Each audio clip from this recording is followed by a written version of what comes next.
Good day. I hope you are all well and healthy. Today's topic about occlusion, the occlusion of teeth. By definition, occlusion refers to the act of closure or being closed. It's a static morphological tooth contact relationship. It includes all factors concerned with the development and stability of the masticatory system and the use of teeth in oral motor behavior. It includes the integrated system of functional units involving teeth, joints, and muscles of the head and neck. So, not only teeth decides the occlusion.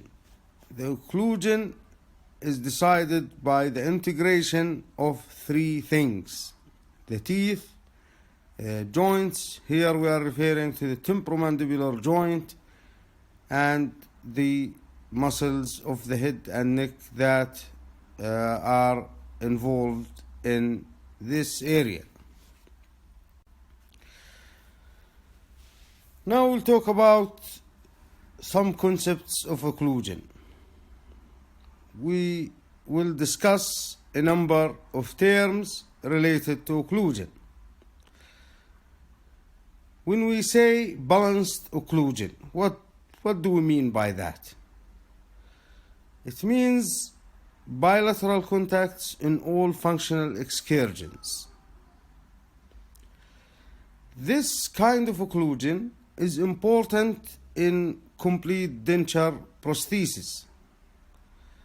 So, if someone loses all his teeth due to a number of factors and he wants replacement of his teeth, one of the options is to make a complete denture to replace the teeth. The kind of occlusion used in such prosthesis, complete denture, is called balanced occlusion. So it's important to have bilateral contacts in all functional excursions. So contacts are needed in this case on all sides to prevent the tipping of the denture bases. But this is not the case in natural teeth. It's not necessarily existing in natural dentition because each tooth is a separate unit. So the term balanced occlusion applies to complete dentures and doesn't apply to natural teeth. So when you move your mandible to the right side, the left side does not need to have contact in natural teeth. But in cases of complete denture, you need to have contact on the non-working side, which is the left side in this example.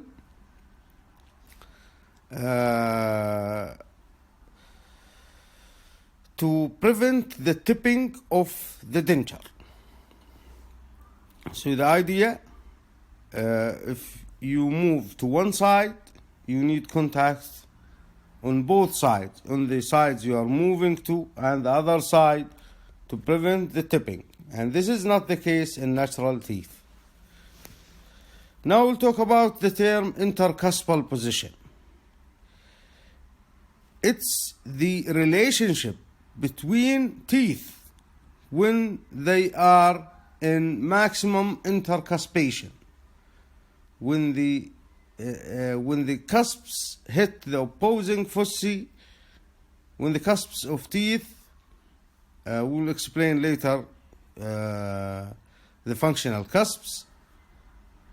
So when we fully close and our mouth and bring all our teeth into occlusion, so in this case we have the cusps hitting their opposing contacts, and in this case it's called intercuspal position.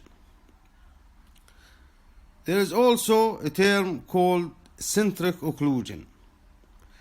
Centric occlusion refers to the same thing as intercuspal position. It's the relationship between the maxilla and the mandible when all the teeth are fully occluded, when we have intercuspal position.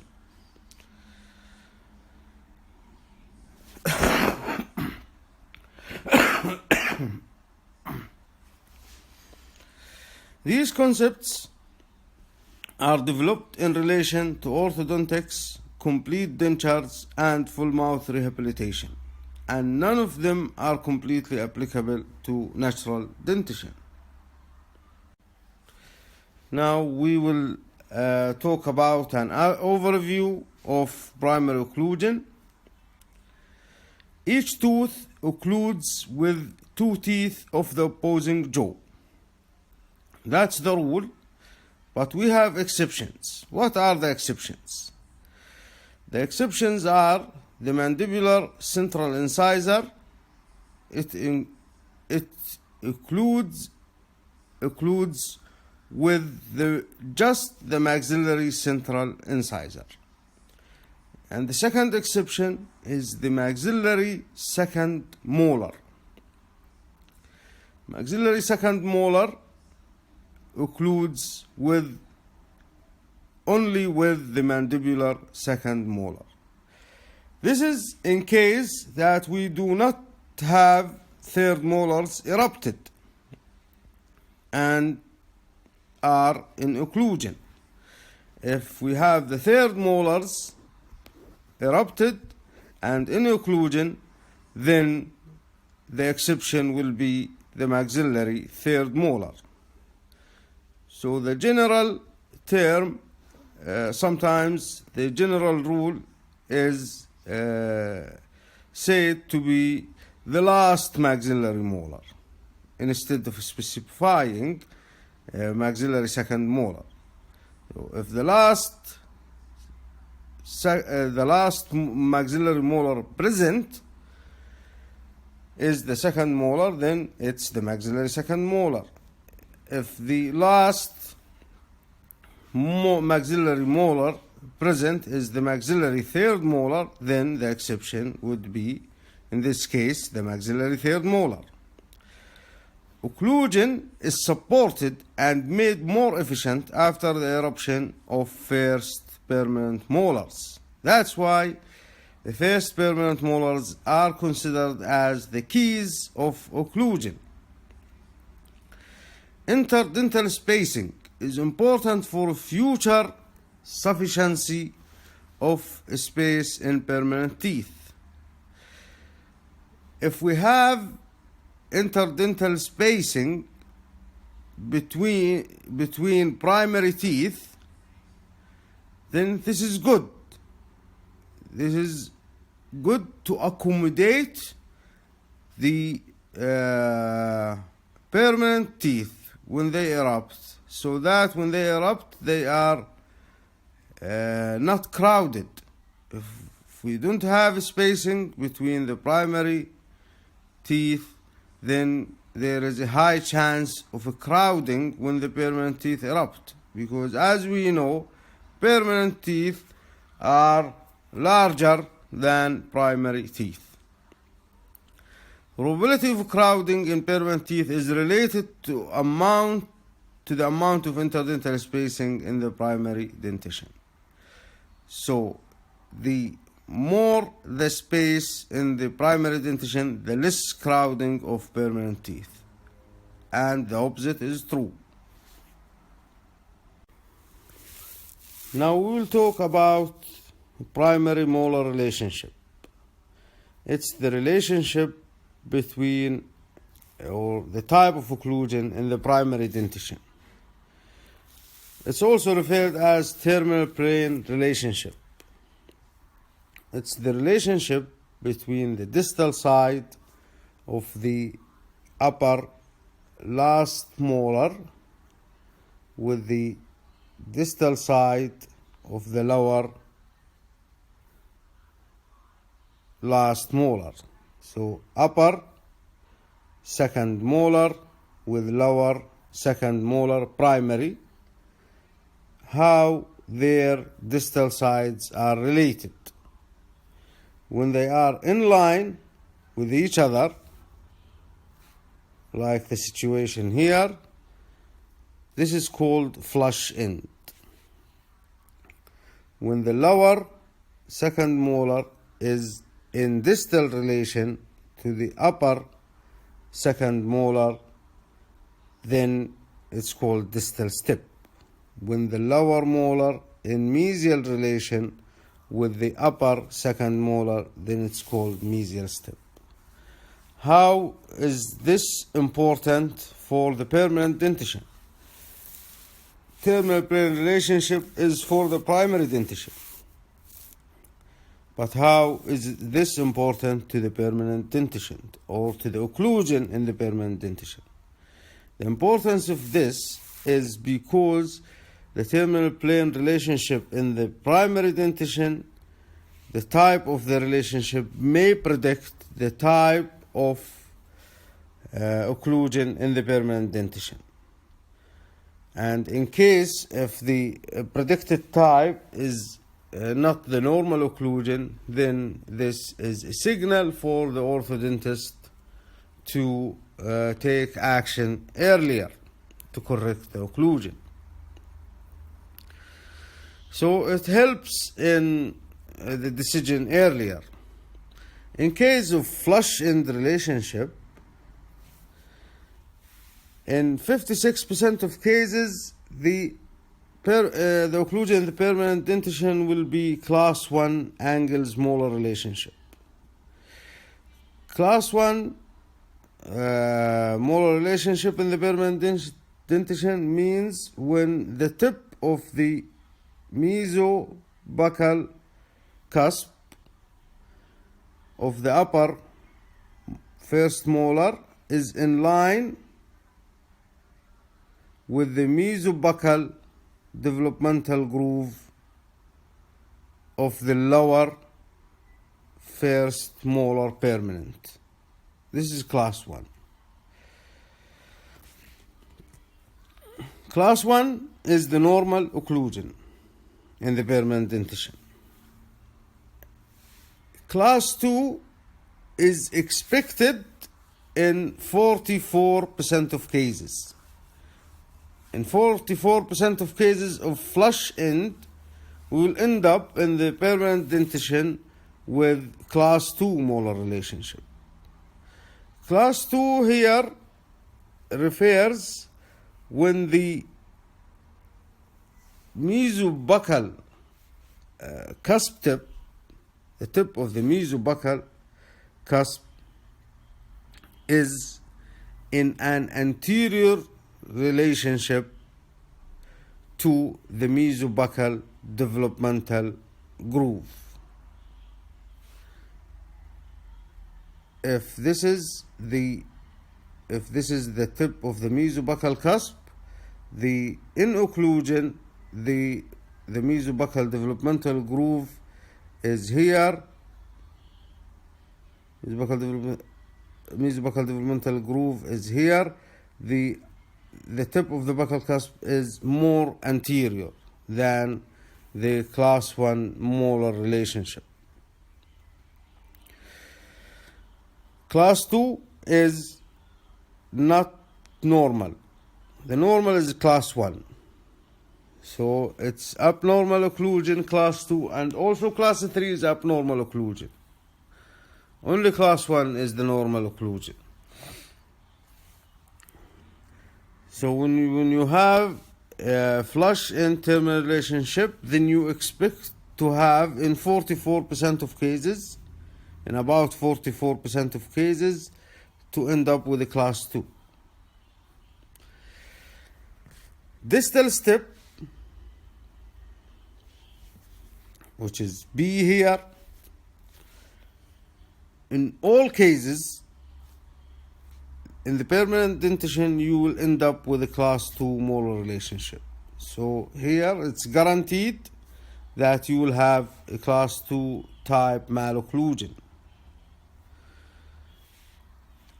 Mesial, in case of mesial step, there is a greater probability for a class 1 angles molar relationship and a lesser probability for a class 3 angles molar relationship. So in most cases, if it's mesial step, then in most cases you will have a class 1. But there is a small probability to have a class 3. What's a class 3? It's C in this case, where you have the tip of the mesobuccal cusp is in distal or posterior relation to the mesobuccal developmental groove of the lower molar. So the best one would be to have mesial step, because you will have great chance to have class 1, which is the normal, and very small proportion to have a class 3.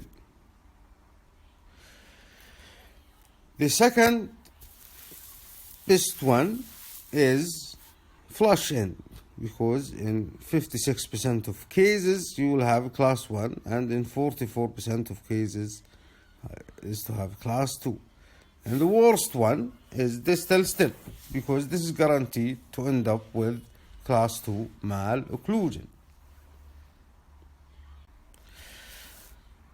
Now, what are the factors that influence the outcome of the terminal plane relationship,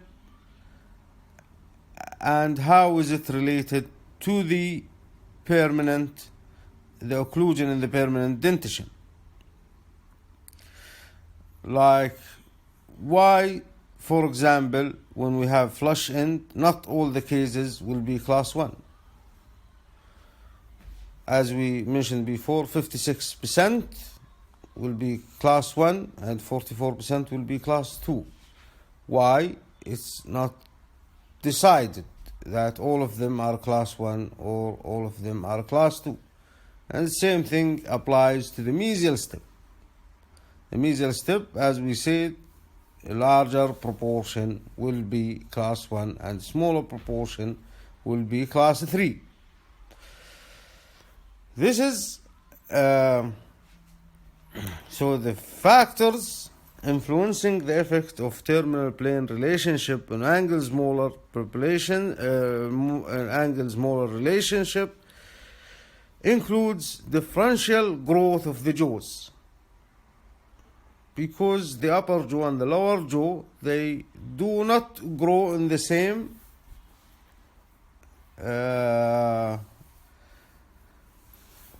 rhythm or in the same pattern. So they grow in harmony, but there is a difference between the amount of growth in the maxilla and the mandible. Also, another factor is the forward growth of the mandible. So the mandible tends to grow more forward in relation to the maxilla. A third factor is the sufficiency of leeway space to accommodate the mesial shift of the permanent molars. What is leeway space? It is the amount of space gained by the difference in the mesiodistal diameter between deciduous molars and permanent premolars. As we know that deciduous molars are replaced by permanent premolars, and the deciduous molars have a greater mesodistal width than the mesodistal width of premolars. So if you add the mesodistal width of lower molars, first and second molar, and you add the mesodistal width of the lower first and second premolar, you'll find out that there is a difference, and the difference is in favor of the deciduous molars. So this difference is called leeway space, and it's important to have this leeway space to accommodate the mesial shift of permanent molars.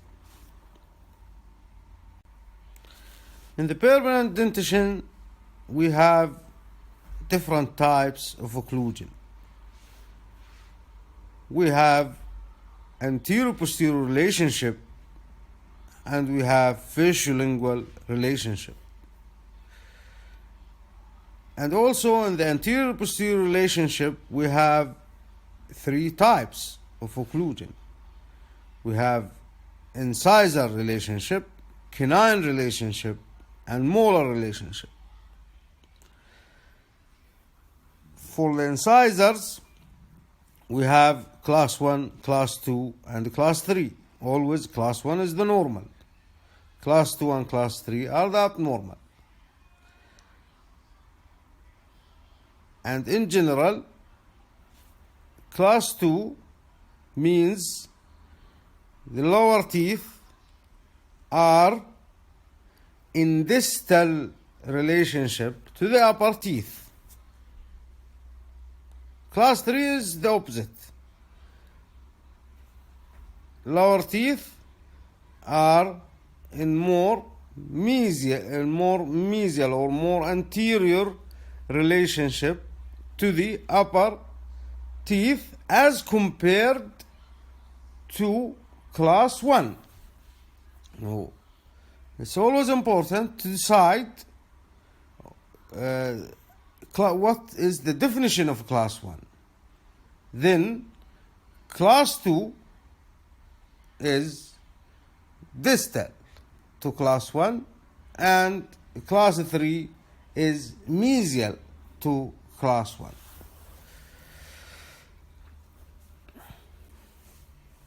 So we have, as we said, incisor relationship, class 1, class 2, class 3. Canine relationship, class 1, class 2, and class 3. Class 1 for the canines is the normal, as always. Class 1 normal, class 2 and 3 are the abnormal.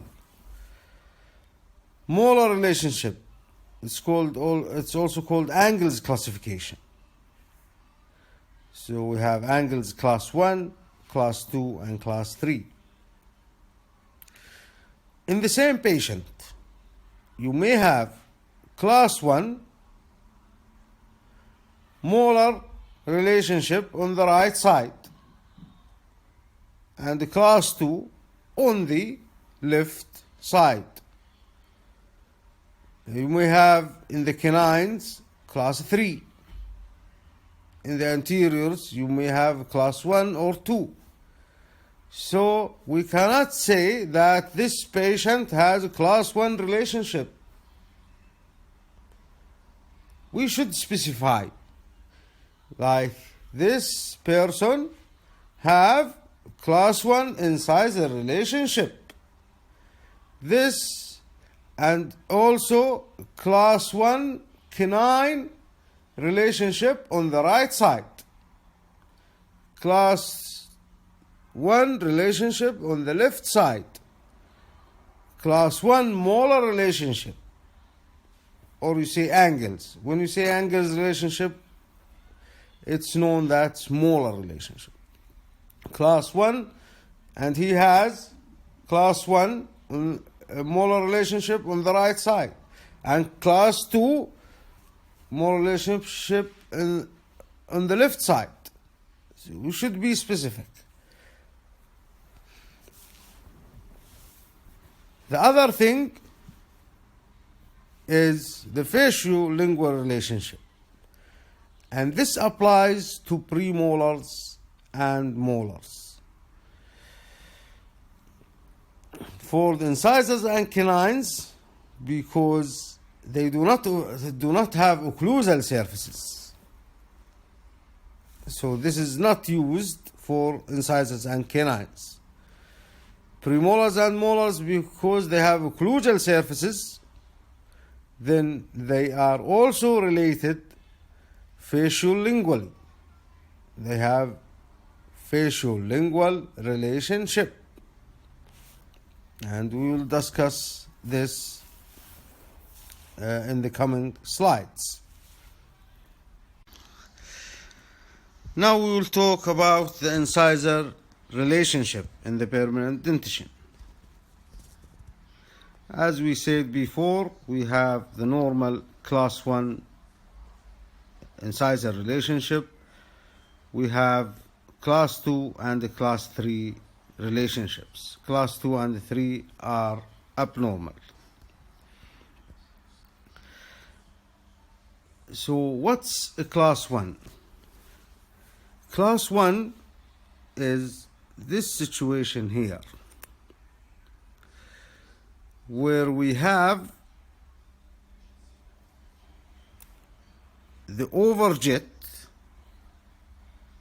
which is the horizontal overlap or the anterior-posterior overlap between the upper incisors as related to the lower incisors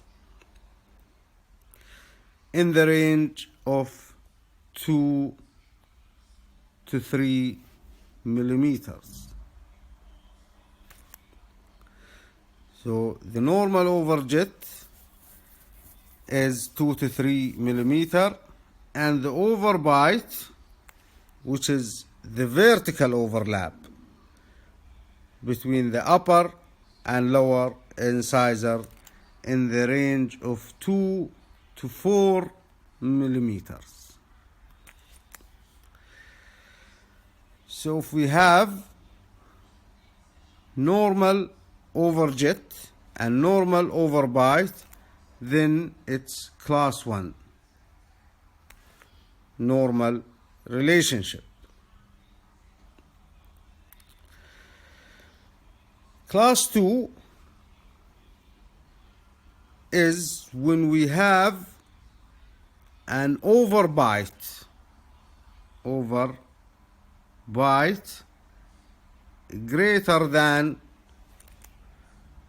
4 millimeter.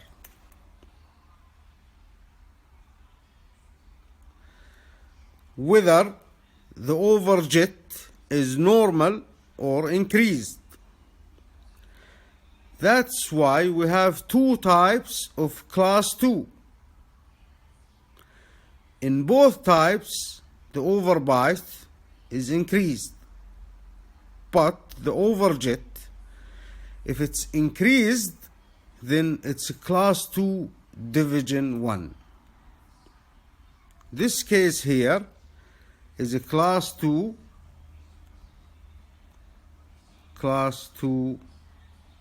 division 1, because the overbite and the overjet are increased more than the normal measurement. This is also called proclined upper incisors. When the upper incisors, mainly the central incisors, are proclined. So when they are proclined, then it's increased overjet, and the overbite, as we said, is increased. So this is division 1. When the upper incisors are retroclined like this, the overjet is normal, but the overbite is increased. This is called class 2 division 2. Upper central incisors are retroclined, overbite increased, overjet normal. Class 3, we have two types. First type is called edge to edge, when the upper central incisors and lower central incisors are in edge to edge relationship when the patient occludes. In this case, we have zero overjet and zero overbite. So there is no horizontal overlap, no vertical overlap. There is another type of class 3 called reverse overjet. Reverse overjet. So the lower incisors are in anterior relationship to the upper incisors. So in this case, the overjet is reversed, regardless of the number. And the overbite, in this case, we do not focus on the overbite. It could be normal, but if the overjet is reversed, then it's class 3 reverse overjet. It's called class 3 reverse overjet.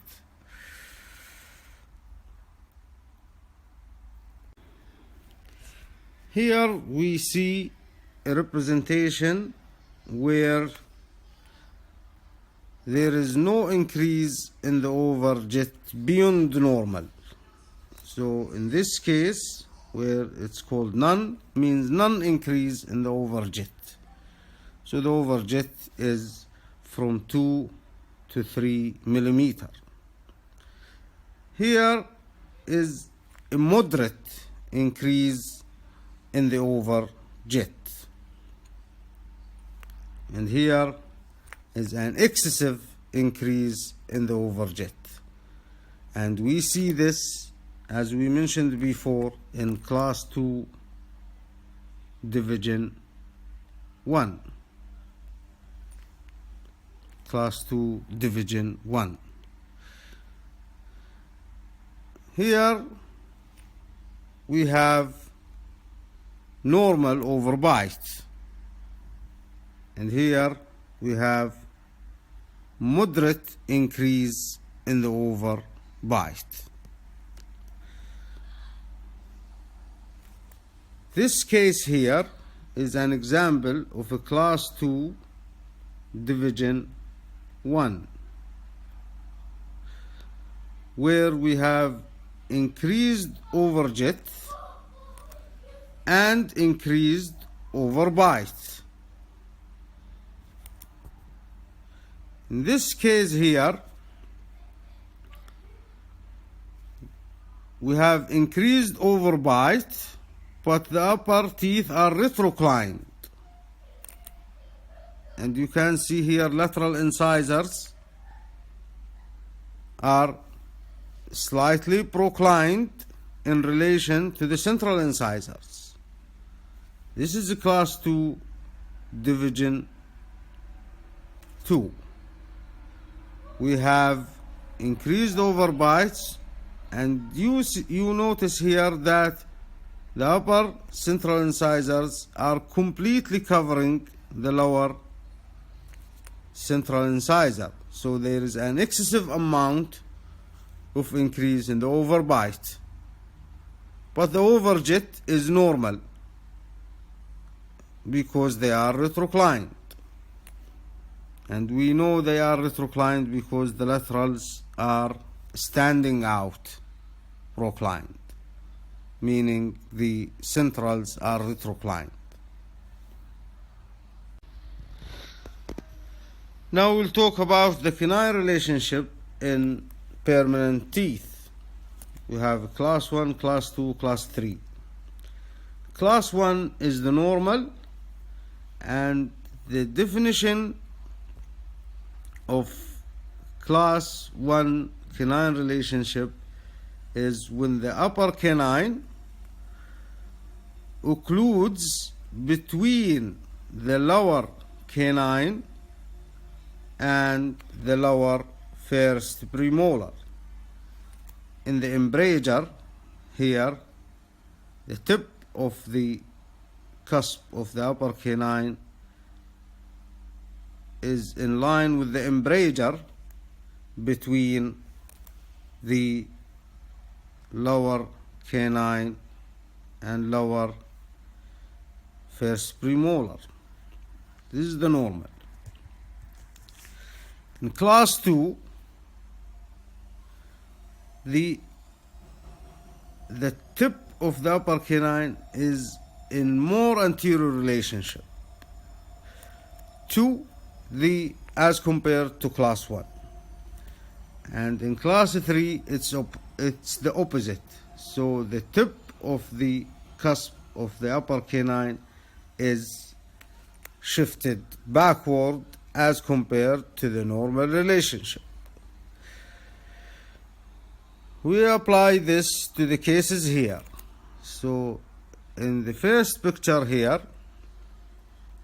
first we identify the upper canine, which is here, lower canine, which is here, lower first premolar, which is here, and we see the tip is in line with the embrager between the lower canine and the lower first premolar. So this is class 1, normal.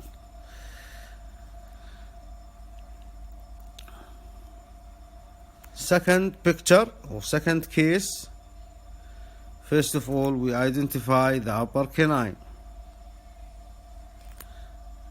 and we identify the embrager between the lower canine and the lower first premolar.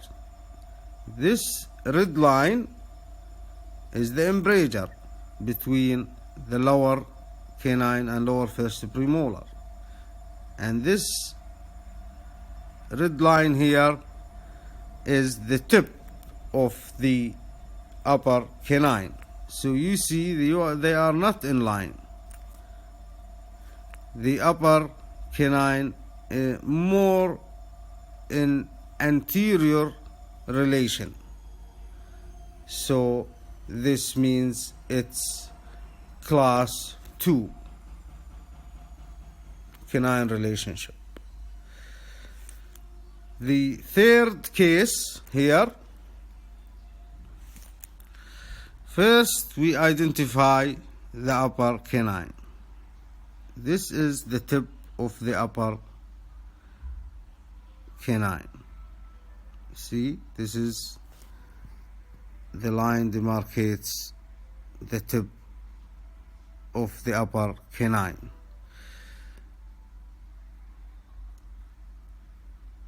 And here we have the lower canine and the lower first premolar. You see, like the tip of the upper canine is in line with the tip of the lower second premolar, mean it's more in a distal relationship to the embrager. So this is class 3.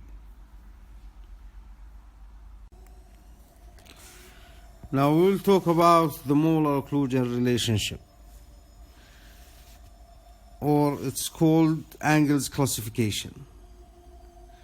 We have 3 types: class 1, class 2, class 3. Class 1 is the normal, class 2 and 3 are abnormal. The definition of class 1 depends on the relationship between the tip of the mesobuccal cusp of the upper first molar and the mesobuccal developmental groove of the lower first molar. First molars are the key of occlusion, and they decide the type of the molar occlusion relationship. If these are in line, so if the tip of the mesobuccal cusp of upper first molar is in line with the mesobuccal developmental groove of the lower first molar, then we have class 1. If the tip of the mesobuccal cusp of upper first molar is in an anterior relationship to the mesobuccal developmental groove of the lower first molar, then this is a class 2. If it's the opposite, then it's a class 3. In class 3, we see that the tip of the mesobuccal cusp of the upper first molar is in backward relationship to the mesobuccal developmental groove of the lower first molar. Now we'll talk about the arch occlusion relationship. This figure summarizes the relationship between the upper and lower teeth. As we mentioned before, there are anterior-posterior relationships. And the anterior-posterior relationships include incisor relationships.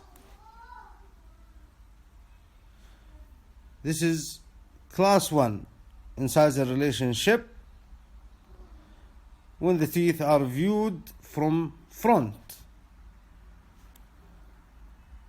This is class 1 incisor relationship when the teeth are viewed from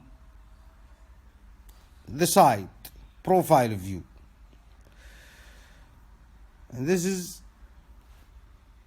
class 1 canine relationship when the, as we mentioned before, when the tip of the buccal cusp, when the tip of the cusp of the canine is in line with the embrasure between the lower canine and the lower first premolar. And this is class 1 relationship for the premolars when the upper first premolar occludes between the occludes in line when the tip of the buccal cusp of the upper first premolar is in line with the embrasure between the lower first premolar and second premolar.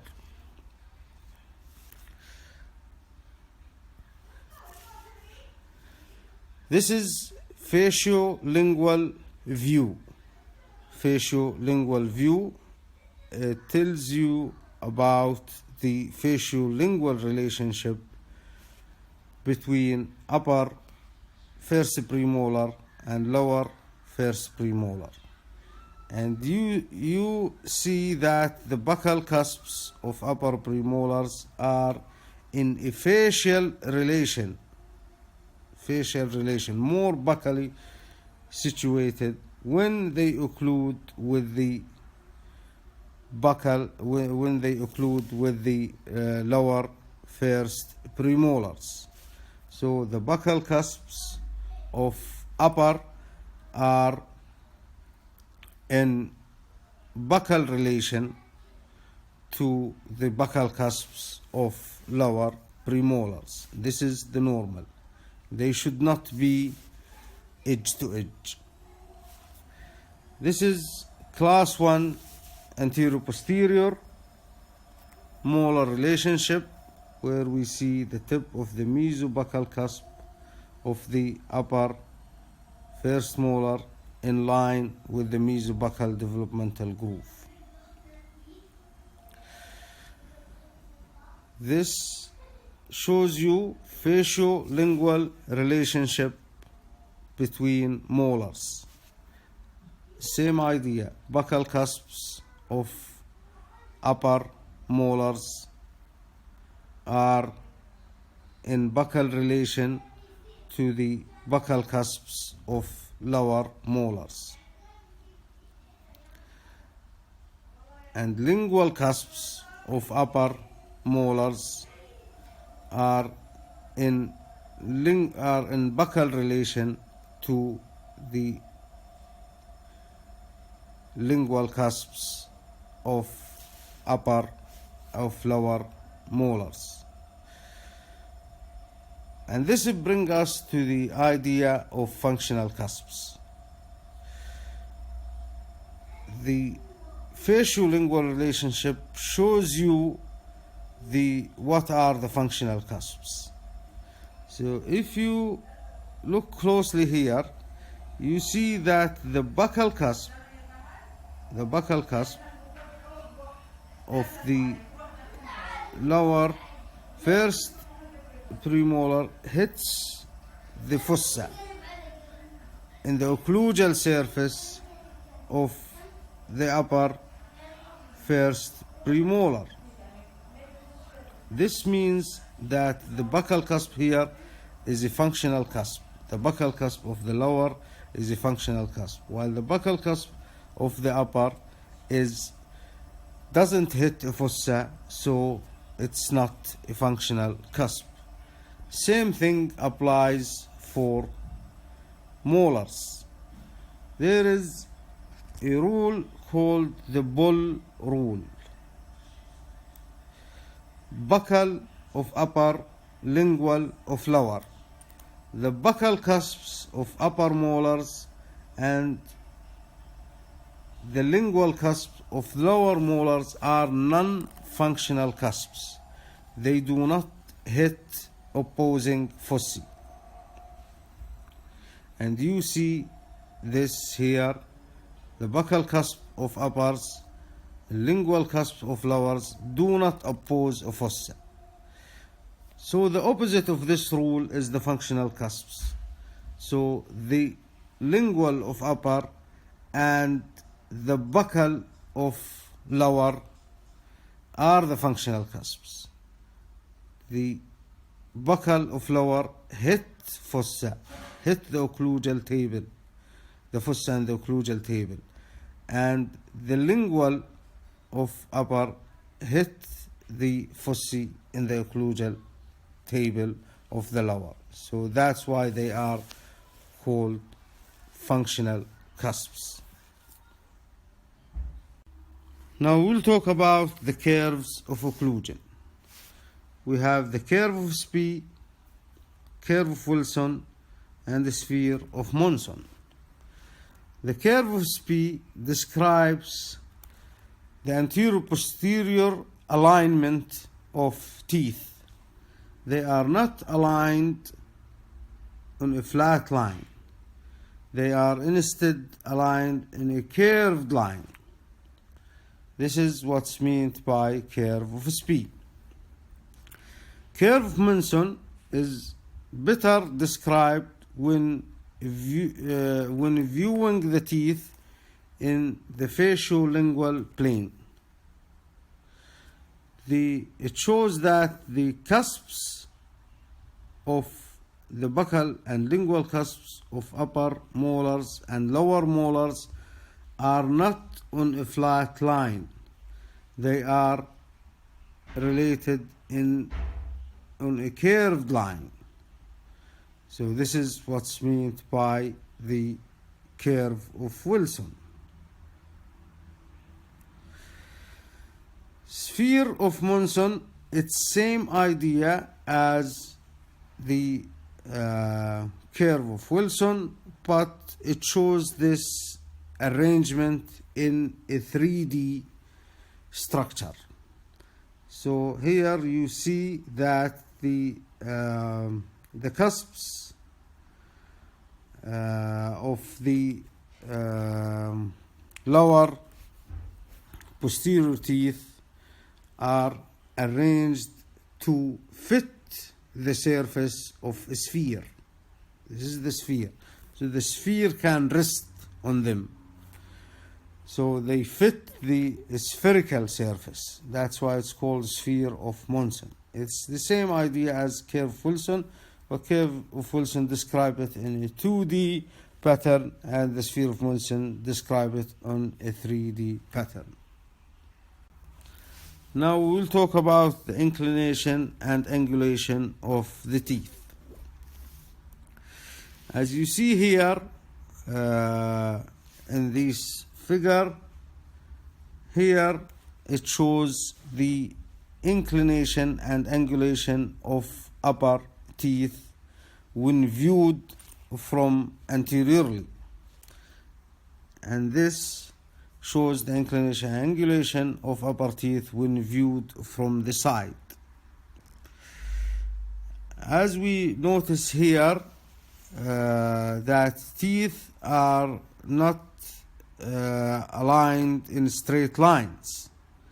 They have a special angulation, and this angulation is important especially for implant dentistry. When we do an implant, and part of it is an artificial root, then on top of that root we'll have artificial crown.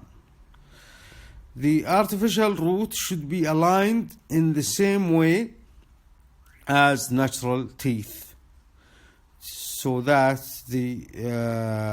the success of the implant is more likely.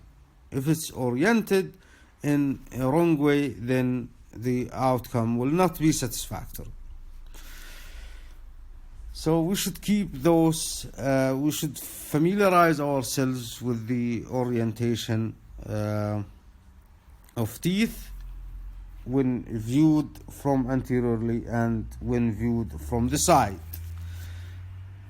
Here the orientation of lower teeth are shown when viewed from the side, and here the orientation of the lower teeth when viewed from anteriorly.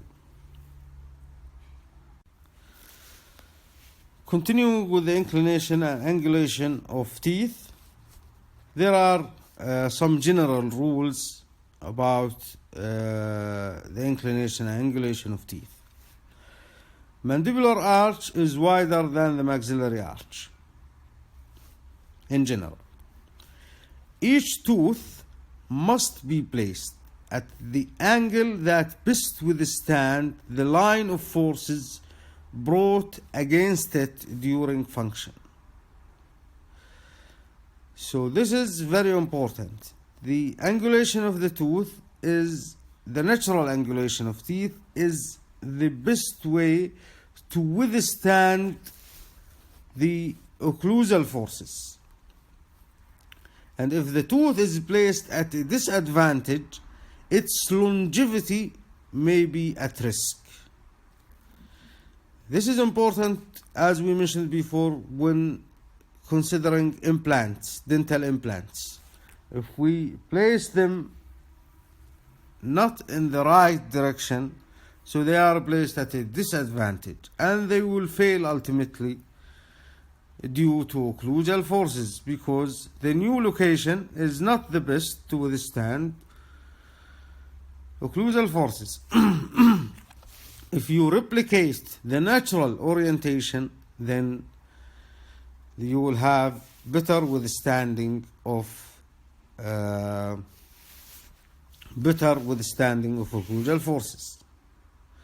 However, something important to note, that the anterior teeth are naturally placed at a disadvantage, like the orientation or the inclination of anterior teeth are placed naturally in a disadvantage to withstand occlusal forces, because anterior teeth have also an important function, which is the aesthetic function.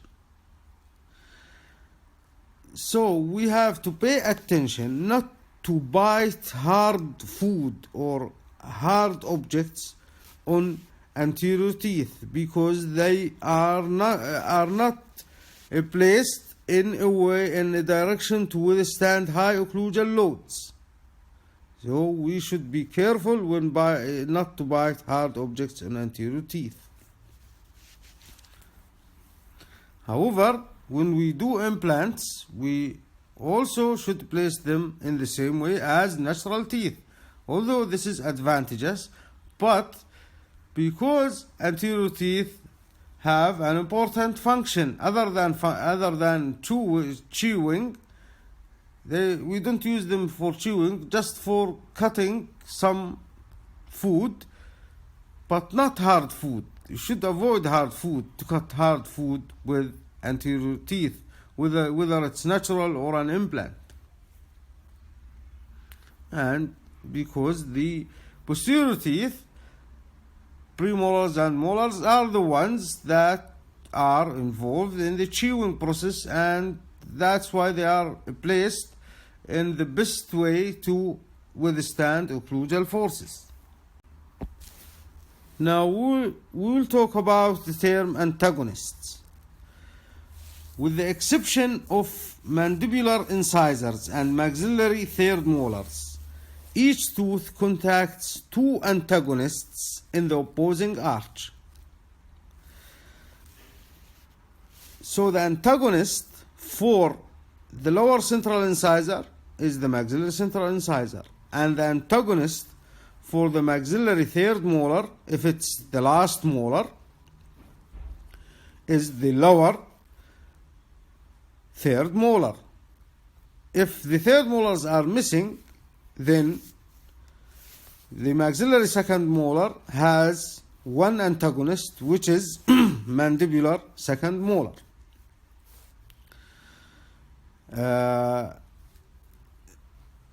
Always the upper tooth occludes with the lower tooth with the same number, and the one after it, and the one with a bigger number.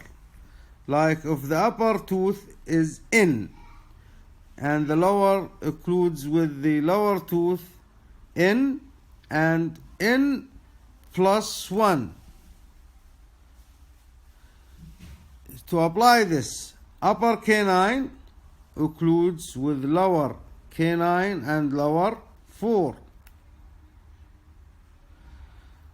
And the lower, for example, lower 3 occludes with upper 2 and 3. So it occludes with the one with the same number and in minus 1.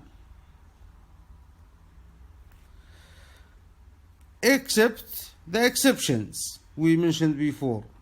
Lower central incisor occludes just with upper central incisor.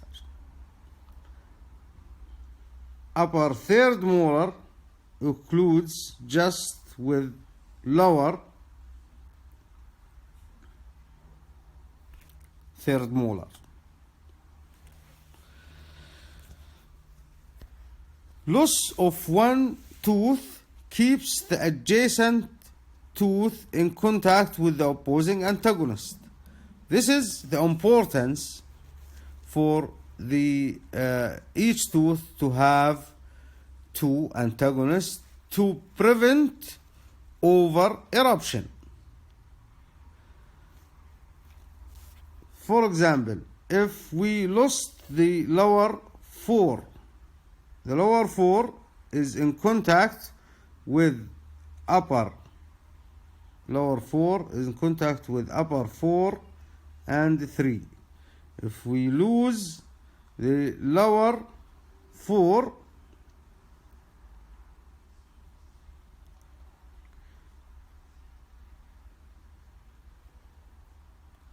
if this tooth is lost, the lower 4 and lower 3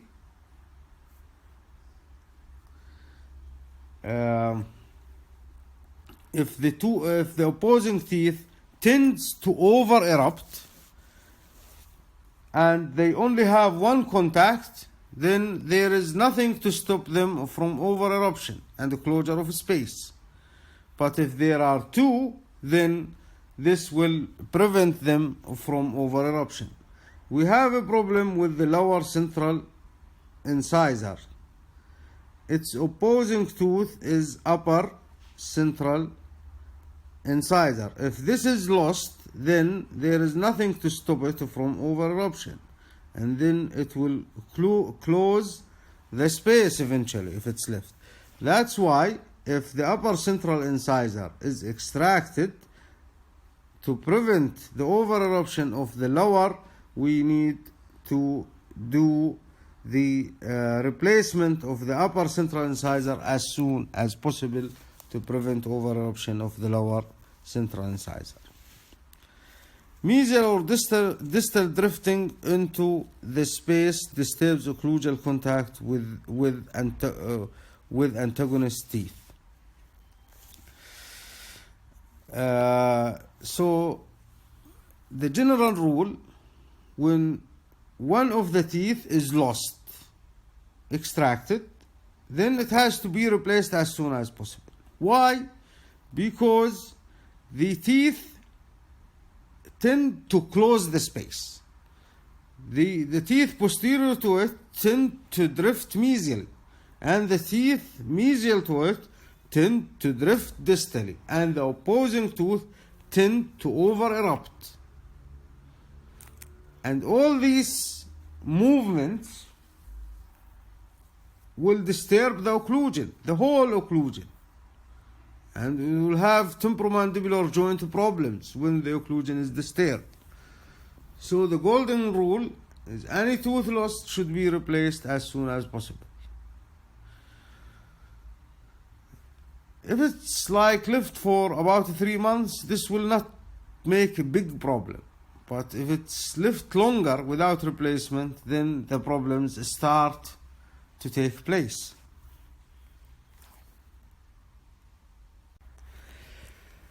Now we'll talk about centric stops. What is meant by centric stops? Lingual cusp tips of maxillary posterior make contact with opposing fossae and marginal ridges of mandibular posterior teeth. And buccal cusp tips of mandibular posterior teeth make contact with opposing fossae and marginal ridges of maxillary posterior teeth. Lingual cusps of maxillary posterior teeth and buccal cusp of mandibular posterior teeth are called supporting cusps, or also called functional cusps. Functional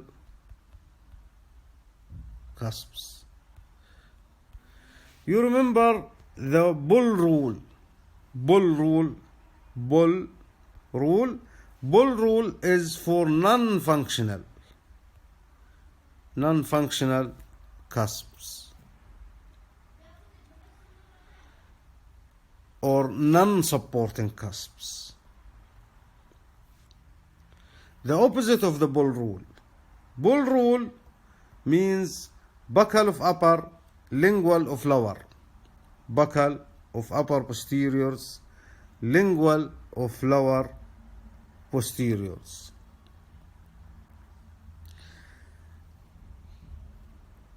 These are non-functional. So the lingual of lower and the lingual of upper and the buccal of lower are the functional cusps, are the ones that hit fossae and marginal ridges, and very, very important for chewing and occlusion. Areas of occlusal contact that a supporting cusp make with opposing teeth in centric occlusion are centric stop.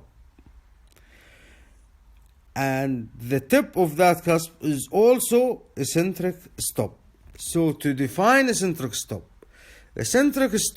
includes the tip of functional cusps and the occlusal contact that supporting cusp make with opposing teeth in centric occlusion. So the cusp tip and the fossa and the marginal ridge that come in contact with the tip of the supporting cusp are all parts of the centric stops. Knowledge of centric stops are important in restorative dentistry. Why it's important? When we make a filling or when we make a crown, it's important to have the functional cusps, which are the buccal of lower and the lingual of upper, to hit their opposing fossae and marginal ridge. We need to have them in occlusion. They shouldn't be out of occlusion. Out of occlusion means they are not doing their job. And also, we should make sure they do not have excessive occlusion, because excessive occlusion is hurting to the patient. It's not comfortable to the patient and should be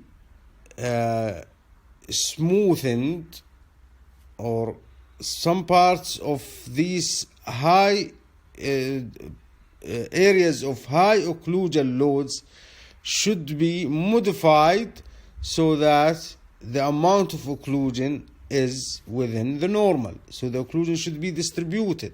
It should not be focused on few points. If it's distributed in few points, then will be a high load on the points of occlusion, and this will be destructive to the teeth.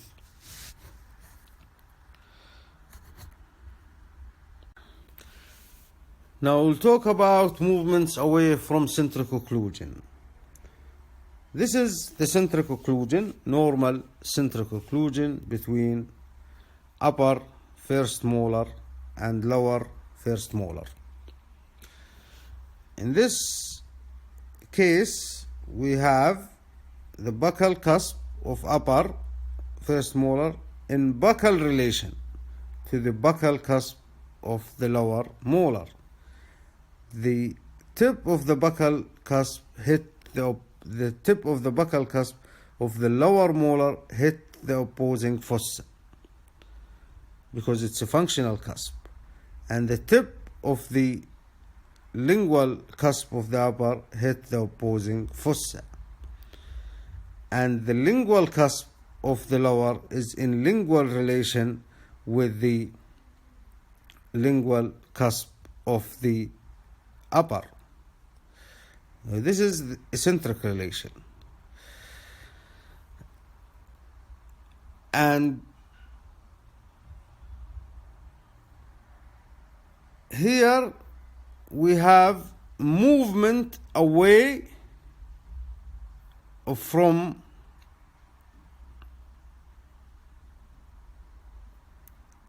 the normal occlusion. And here we have movement away from the centric occlusion. This is when moving the mandible to this side. When moving the mandible to this side, this is called working side. Working side. This is non-working. When you move, for example, you move to the right, the relation will be like this in the right side, and in the left the relation will be like this in the left side. So when we do a lateral movement to the right or the left, we are moving away from centric occlusion in both sides, in the right and the left.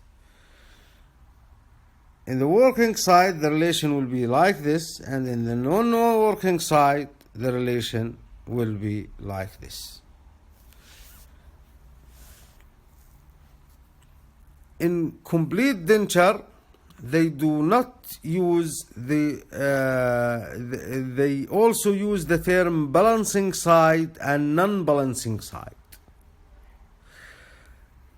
The non-balancing side is same as non-working side, and the non-balancing is the working side, so it's the opposite in complete denture.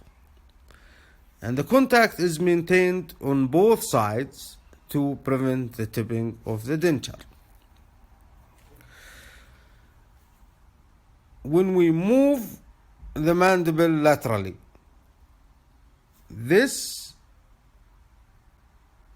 involves movement in the temporomandibular joint. So the temporomandibular joint on both sides should make a movement to allow this movement away from the centric occlusion to the right or the left side. And this movement is guided by teeth. This is called tooth guidance. If you move your lower jaw to the right side, then you will feel that there is a sliding of lower teeth against upper teeth in the canine or premolar region. Canine plus premolar, sometimes just premolar, sometimes just the canine. So there is a kind of contact on the working side, in the side you are moving to. For example, if you are moving to the right side, you may feel that the upper canine and the lower canine are sliding against each other to guide this movement. This is called canine guidance. If it's more than one tooth, canine plus first premolar, or canine plus first and second premolar, or two premolars, then this is called group guidance. People have differences among them, whether to have, some people have just canine guidance, some people have group guidance, and both are normal. This is for lateral movement.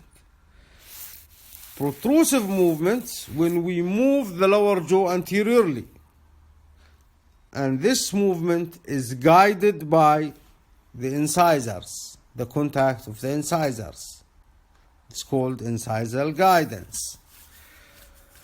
Protrusive movement is when we move the mandible backward. And this is very restricted movement. We cannot move only we can move for very slight movement posteriorly. The most protrusive position is the centric occlusion in complete denture. So when you try to move your mandible posteriorly, it's very hard to move posteriorly, and it's very slight movement. The maximum point you reach when you move your mandible posteriorly is the area where they decide, where dentists decide the occlusion for complete denture, when they construct a complete denture, because this is a reproducible point. That's why they use it. Thank you very much for listening. I appreciate your time and wish you all the best.